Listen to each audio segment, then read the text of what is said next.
money allowed. So, and the only rent that we would pay for that. Okay.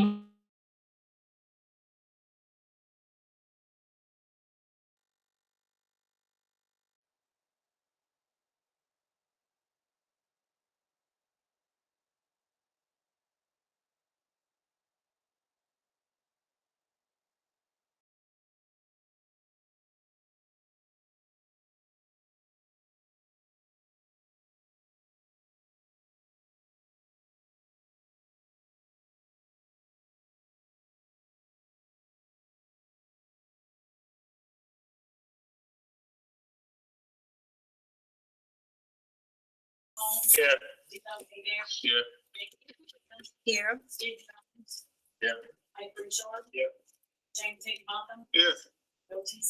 Yeah. Like that, Bishop Proctor lead us in the prayer, enter the call in the pledge.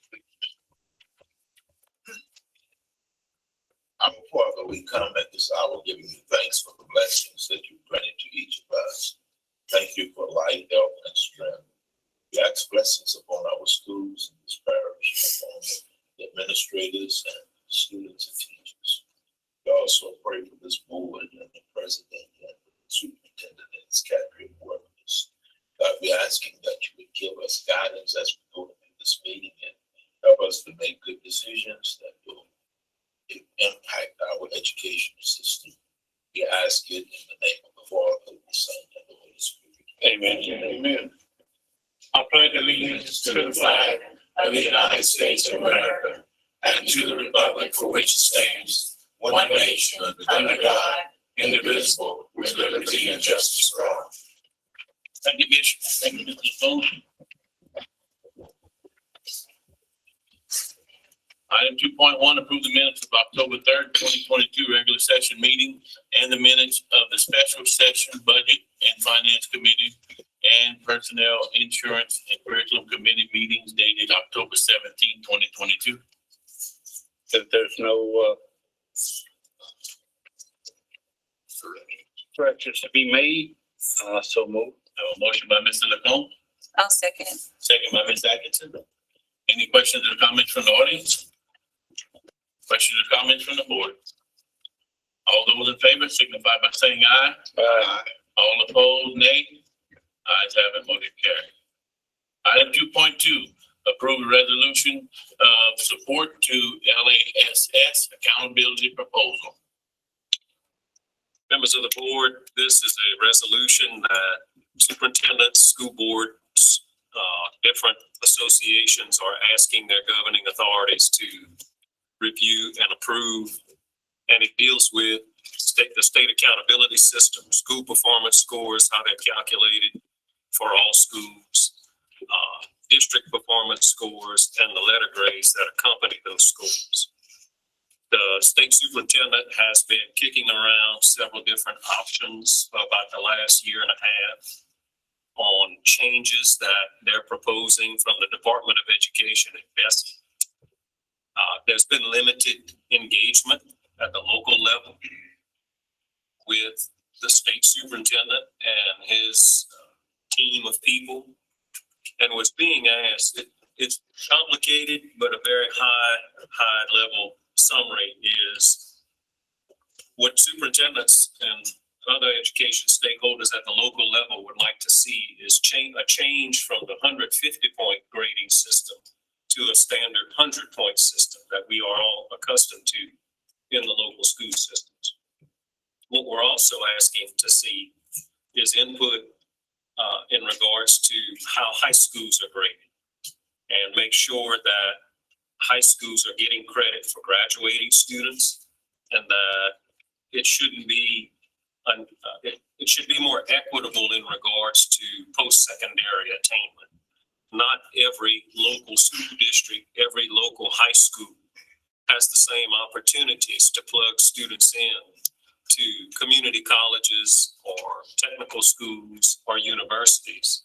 A lot of things are unique to each individual school district. And what the State Department and Bessie are trying to focus on, they're weighting more post-secondary work after high school or while you're still in high school versus giving credit for students that actually complete high school.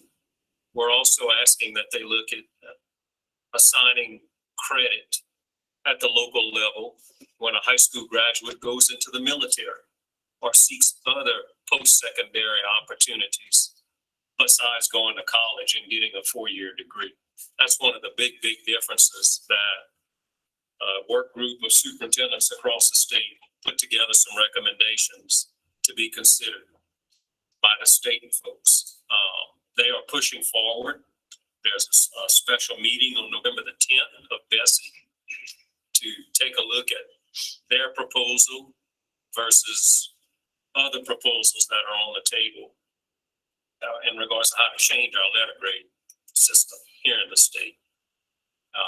Be glad to answer any questions. We're asking that you consider approving this resolution. Well, I'd just like to know if academics are going to be weighed like it should be. You know, when you give graduation rate as high as academics, that's not right, and that's not realistic.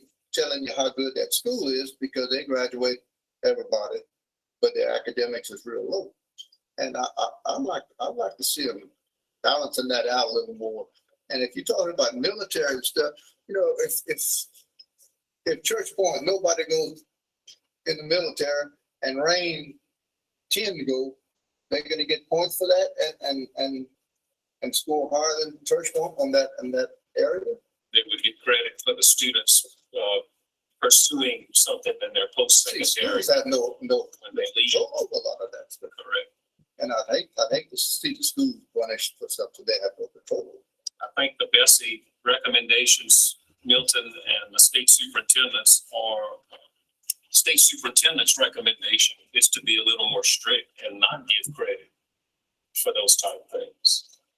What local superintendents are asking for on your point when it comes to academics is that instead of doing what we do right now, where each student has a projected growth target as far as academics go, based on the state tests, we're asking for a pre-test at the beginning of the year and a post-test at the end of the year to truly measure academic growth based on the standards in the classroom.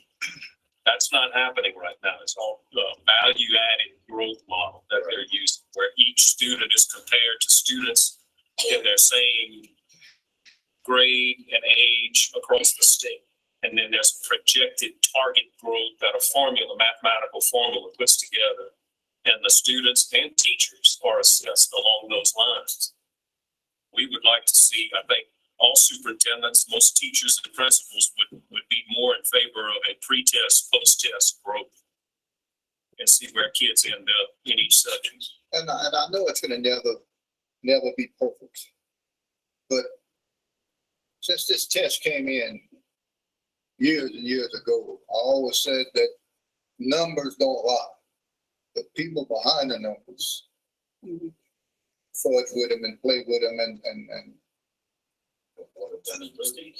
they do what they want with the numbers. And that's why it's hard to get a true reading of everybody's schools because it's things to play with.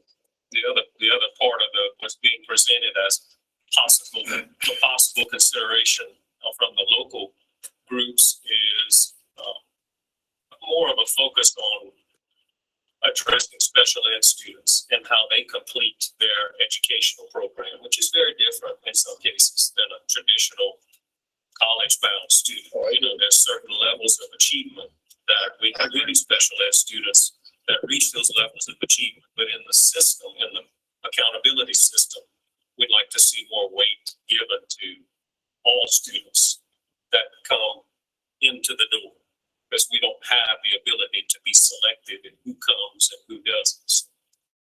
That's part of the local proposals.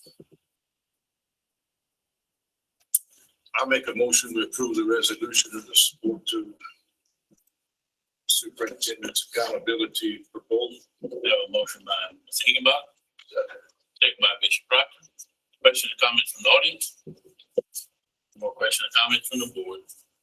All in favor signify by saying aye. Aye. All opposed, nay. Ayes have it, motion carried. Item 2.3, remove bus 269751 from surplus list approved by the board on September 12th, 2022 to enroll in bus fleet and add bus 289066 to surplus list. Members of the board, this is after the fact, after the approval of the list of buses that needed, that we felt were at a point to be surplus or taken out of the fleet. There's one bus that is in better condition and can be used for some other purposes, and we're asking to swap one bus for the other bus that's on the list. And I'm sure Justin can provide more detailed information on this request. Yeah, the bus that actually asked to put on for just the engine that we got two folks that will go to take the engine in an existing surplus bus and put it in that bus. It was right at $24,650. We also got another quote just to overhaul the engine in the bus that already built. That price came back at $25,000. So we just thought it more financially feasible to just take the surplus bus and put it back into the fleet and surplus bus. Judge, what was the first price? $24,650.39 for the engine swap.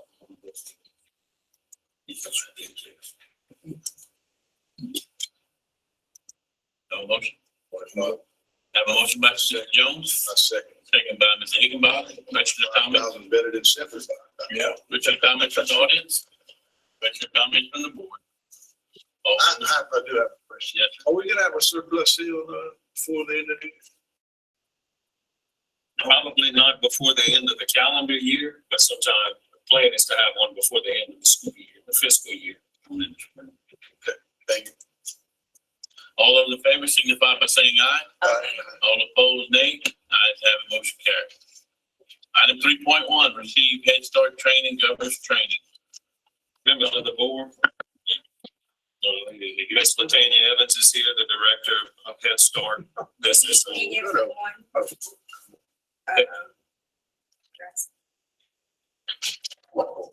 some annual training that's required that distinguishes the roles of the board as the governing authority and the Head Start Policy Council, which is their local governing authority. And also in an attachment, Janet sent it to Ms. Sharon. You might have to.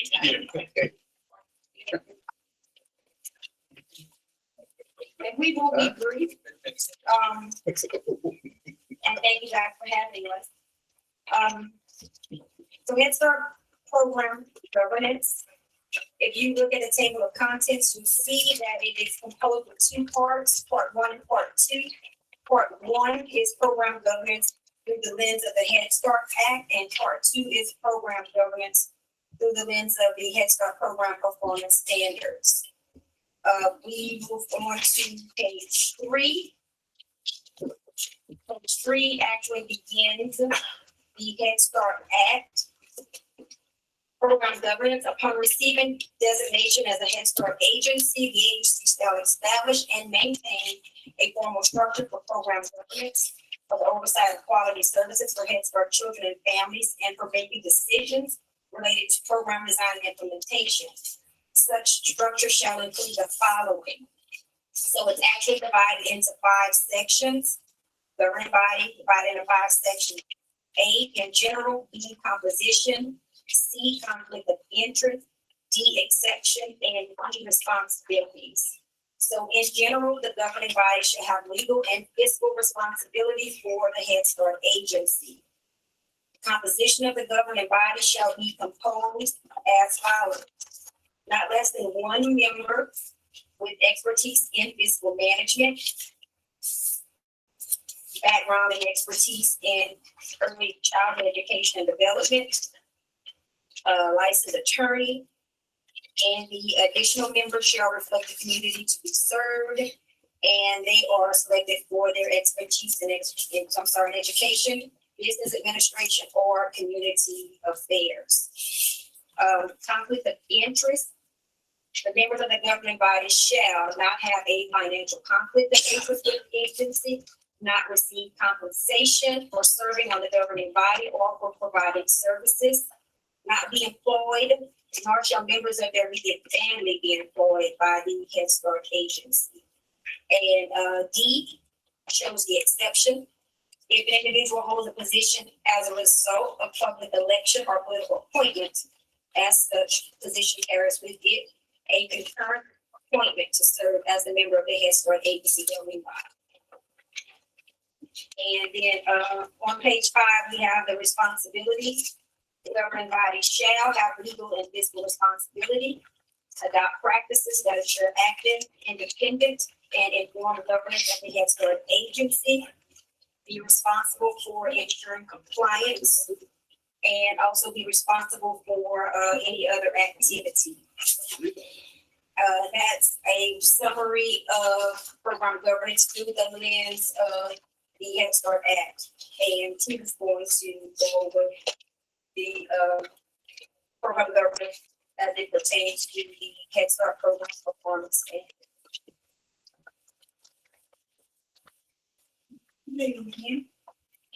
The Head Start program performance standards is listed in 45 CFR 1301.1, and that'll be found on, it can be found on GetLink.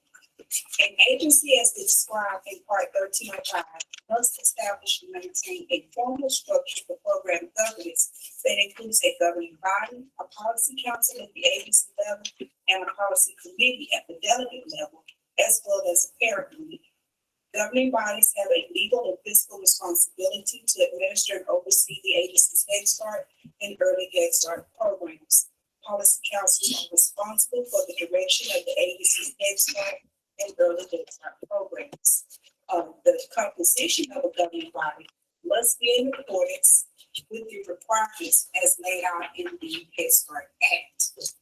Also, agencies must ensure that members of the governing body do not have a conflict of interest pursuant to the Head Start Act. The duties and responsibilities. The governing body is responsible for activities which are also laid out in the Head Start Act. The governing body must use ongoing monitoring results, data on school readiness, goals, and other information as described in the Head Start Act to conduct its responsibilities. The advisory committees. A governing body may establish advisory committees as it deems necessary for effective governance and improvement of the program. If a governing body establishes an advisory committee to oversee key responsibilities related to program governance, it must establish the structure, communication, and oversight in such a way that the governing body continues to maintain its legal and fiscal responsibility for the Head Start agency, and it must notify the responsible HSS officials of its intent to establish such an advisory committee. It is our policy council and policy committee are established. Each agency must establish and maintain a policy council responsible for the direction of the Head Start program. A program must establish a policy council in accordance with the Head Start Act, or a policy committee at the delegate level in accordance with the Head Start Act, as early in the program year as possible. Parents of children currently enrolled in each program option must be proportionally represented on the policy council and the policy committee at the delegate level. What we do to ensure that we are in compliance with this requirement, at our very first parent meeting, we speak with the parents, explain to them the parent committee as well as the policy council. At that point, they appoint representatives for each. Then we have our training, which you all are invited to yearly, which is our parliamentary procedures training. At that point, we bring them all in, train them on the process of conducting the meeting and the rules and regs of doing such. At that point, after that, we come back at our first policy council meeting. We elect our officers. At each point, they are elected. Program must ensure that members of the policy council and of the policy committee of the delegate level do not have a conflict of interest. Staff may not serve on the policy council or policy committee, except parents who occasionally substitute as staff. Their duties and responsibility. A policy council is responsible for activities. A policy committee must approve and submit to the delegate agency its decision in each area that is laid out in the Head Start Act. A policy council and committee at the delegate level must use ongoing monitoring results, data on school readiness goals, and other information as described in the Head Start Act to conduct its responsibilities. There are term limits. A member will serve for 1 year. If the member intends to serve for another year, she must stand for re-election.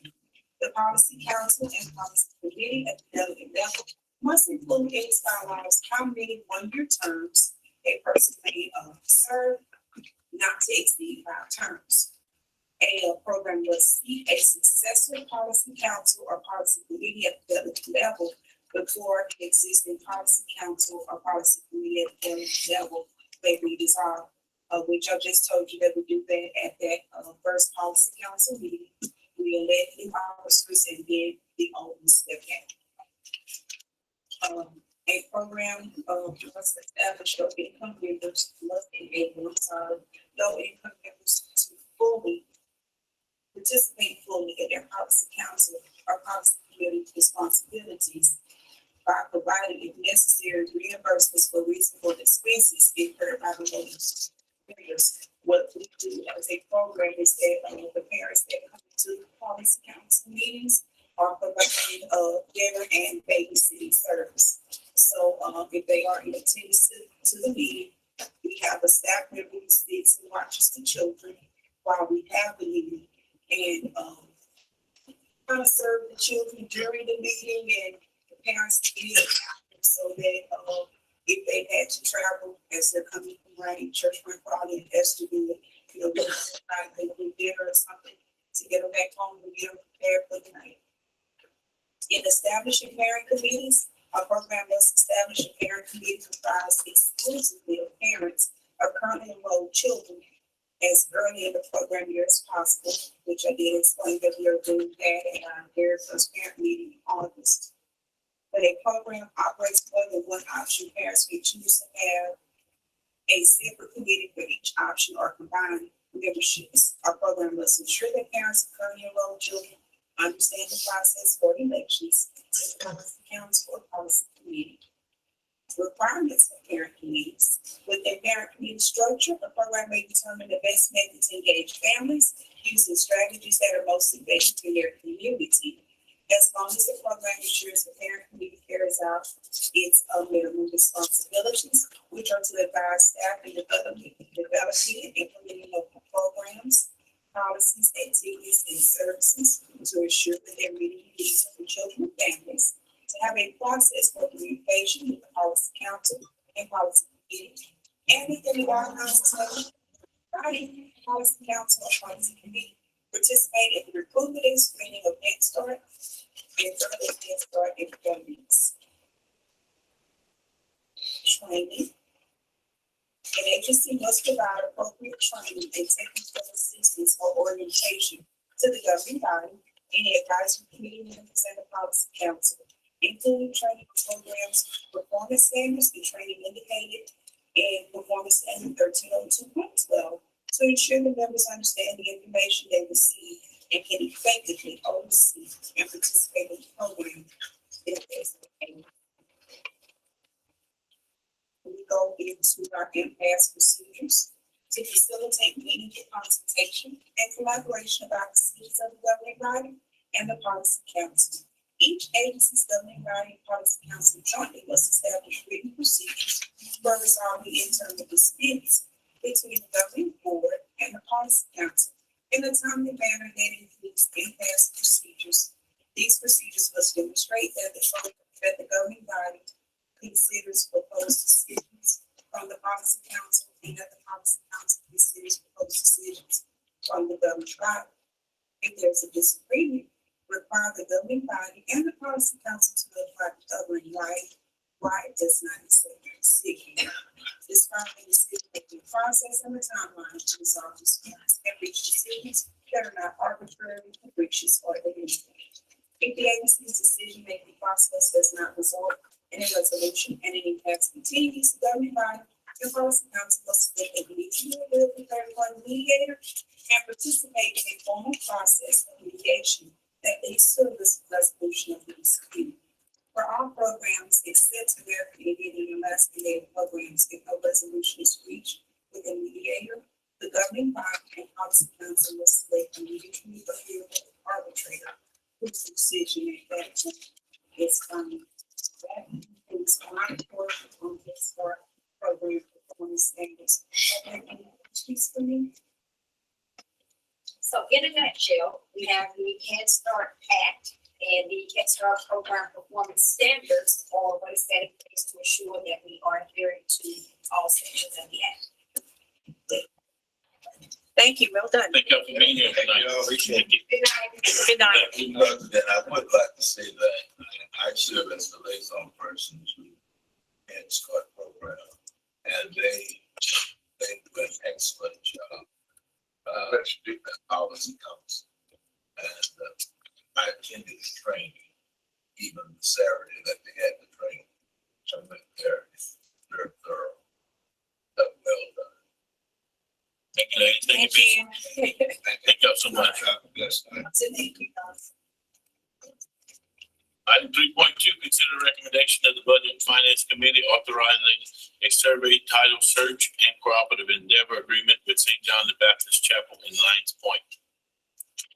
On a motion by Dela Waybear, seconded by James Proctor, carried consensus item to the full board for approval. And I so move. Motion by Mr. Lacombe, second by Bishop. Questions or comments from the audience? Questions or comments from the board? All those in favor signify by saying aye. Aye. All opposed, nay. Ayes have it, motion carried. Moving on to consent items, receive assignments and personnel changes. Receive sales tax. Have that in your packets.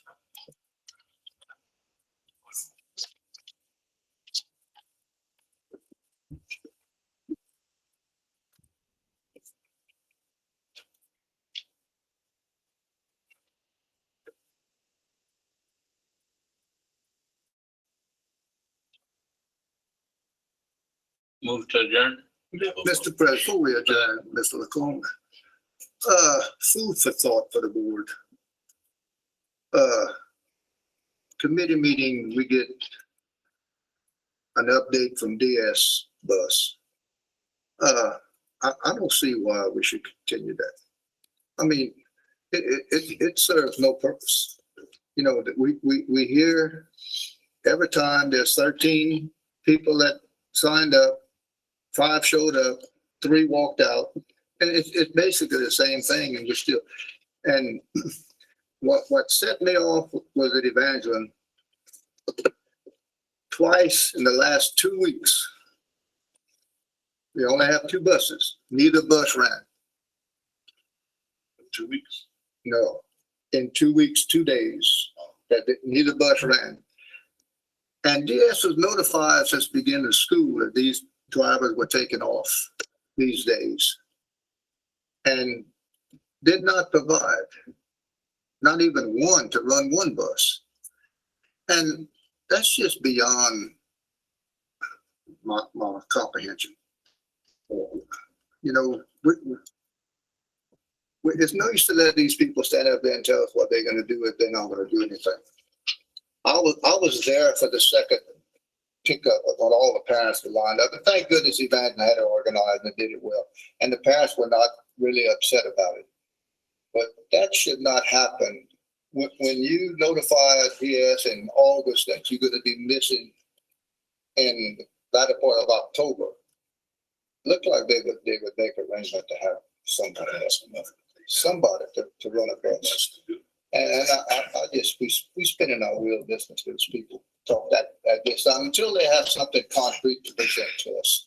You know, that's just me venting, I guess, but I really have enough. What? Yes, Yes, sir. Since we sent that letter off, and I know they had communication with you, are they planning on coming to talk to us? Or the higher ups, or because of the transition, that's not gonna happen? Or what we see is what we get right now, or? They gave us proper notice, I feel like, of the change in ownership. They've set up a weekly conference call that we've had a couple of them with the new regional manager out of Dallas, Texas, as far as a visit with the board.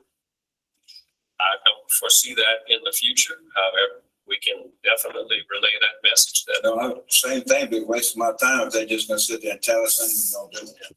the new company is Beacon Mobility.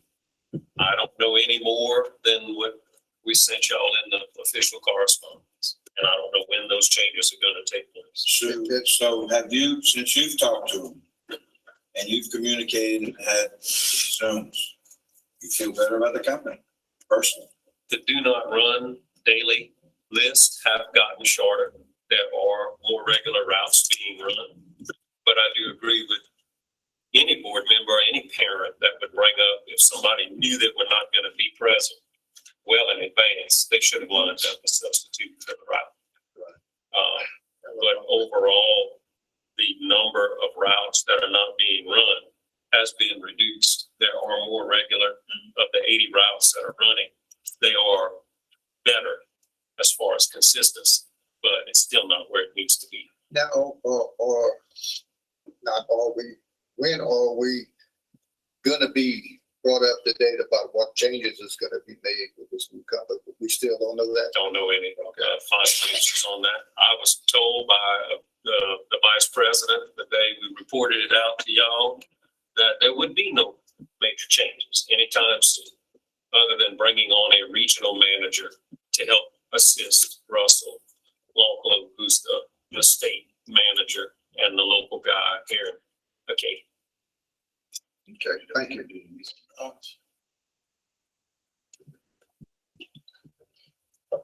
Thank you, Mr. President. Yes, sir. I have a motion by Mr. Cole, I say, second by Mr. Jones. All in favor, signify by saying aye. Aye. Motion to adjourn. Good meeting, y'all. And